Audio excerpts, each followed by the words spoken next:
जिज्ञासा है कि आओ चलें शिव की ओर, इस पंक्ति का भावार्थ समझाने की कृपा करें। भावार्थ, शब्दार्थ नहीं बुझा रहा है। एक बार ऐसे ही हमने बोल दिया था, कैद मांगी थी रिहाई तो नहीं मांगी थी।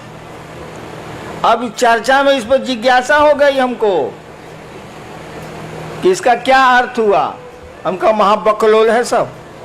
अरे कैद मांगी थी, मैंने जेल मांगा था, इस साला हमको छोड़ कर दिया। ये पूछना क्या है?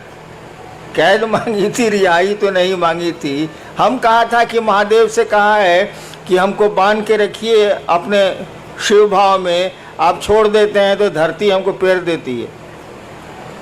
इसीलिए कहा था कि कैद मांगी थी रिहाई तो नहीं मांगी थी। ठीक उसी तरह से मैं एक दिन चर्चा करके उठा, नहीं उस दिन मैं कुछ बोला ही नहीं। अचानक हमने कहा किसी को कुछ कहना है, तो कोई कुछ नहीं बोला। तो हमने कहा हमको कुछ कहना है, और हमने एक शब्द कहा था, एक वाक्य कहा था, आओ चलें शिव की ओर। वही आजकल आपका स्लोगन भी हो गया है, आओ चलें शिव की ओर। मैंने ही कहा था ऐसे ही कि आओ चलें शिव की ओर। अरे धरती पर आए,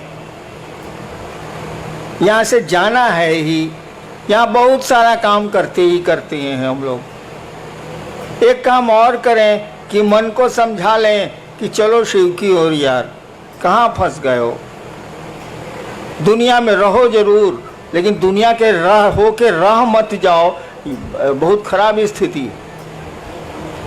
आओ चलें शिव की ओर, इसका भावार्थ बहुत गूढ़ है, बहुत गूढ़ है। उस स्टेज पर आपको आना होगा, तभी समझ में आएगी बात कि आओ चलें शिव की ओर। एक सुदूर क्षिति से आती हुई मध्यम मध्यम आवाज़ है जो इंसान को बोल रही है, आओ चलें शिव की ओर। उस आवाज़ को कोई सुन पा रहा है, कोई नहीं सुन पा रहा है। नेक्स्ट।